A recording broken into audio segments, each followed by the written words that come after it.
नमस्कार दोस्तों, आप सभी का हमारे YouTube चैनल AR ज्ञान गंगा में स्वागत है। आप सभी को पता है कि हनुमान जी बाल ब्रह्मचारी थे, लेकिन क्या आपको पता है कि वो बाल ब्रह्मचारी होने के बावजूद भी उनके एक पुत्र था। उसका नाम था मकरध्वज।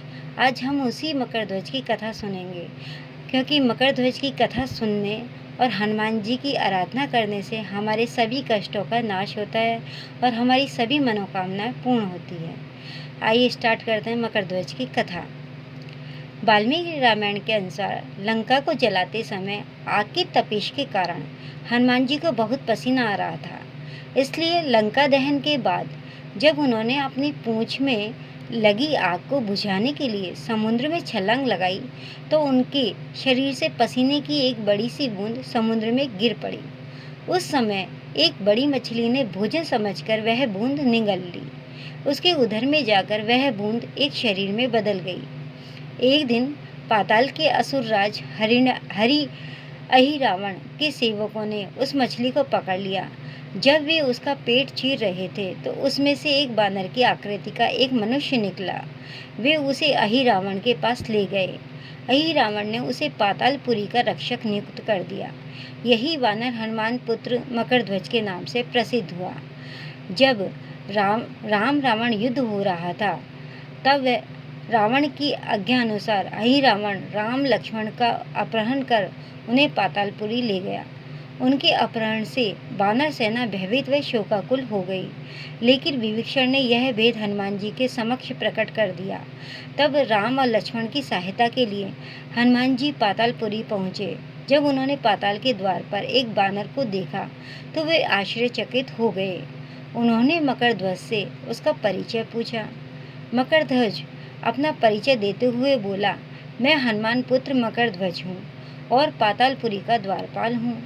मकरध्वज की बात सुनकर हनुमान क्रोधित होकर बोले, यह तुम क्या कह रहे हो?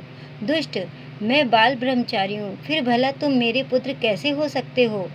हनुमान का परिचय पाते ही मकरध्वज उनके चरणों में गिर गया और उन्हें प्रणाम कर अपनी उत्पत्ति की कथा सुनाई।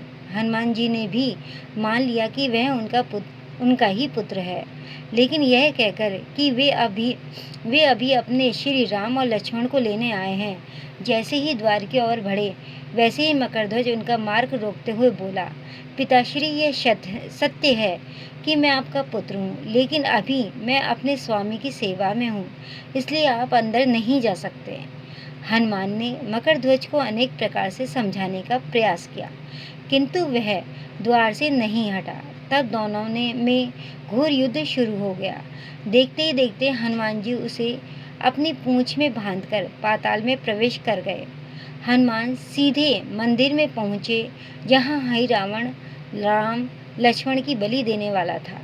हनुमान जी को देखकर चामुंडा देवी पाताल लोक से प्रस्थान कर गई। तब हनुमान जी देवी रूप धारण करके वहाँ स्थापित हो गए। कुछ देर बाद अहिरावण वहाँ आया और पूजा अर्चना करके जैसे ही उसने राम लक्ष्मण की बलि देने के लिए तलवार उठाई, वैसे ही भयंकर गर्जना करते हुए हनुमान जी प्रकट हो गए और उसी तलवार से अहिरावण का वध कर दिया। उन्होंने राम और लक्ष्मण को बंधन से मुक्त किया। तब श्री राम ने पूछा, हनुमान, तुम्हारी पूंछ में यह कौन बंधा है? बिल्कुल तुम्हारे समान ही लग रहा है, इसे खोल दो। हनुमान ने मकरध्वज का परिचय देकर उसे बंधन मुक्त कर दिया। मकरध्वज ने श्री राम के समक्ष सिर झुकाकर लिया।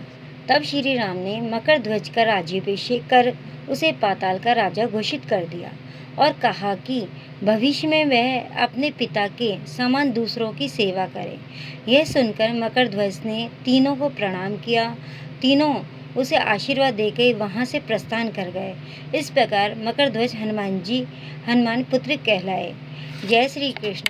अगर आपको यह चैनल और यह वीडियो, यह कथा आपको पसंद आई हो तो हमारे चैनल को लाइक, शेयर एंड सब्सक्राइब करना ना भूलें और कमेंट बॉक्स में कमेंट करके ज़रूर लिखें कि आपको यह कथा कैसी लगी।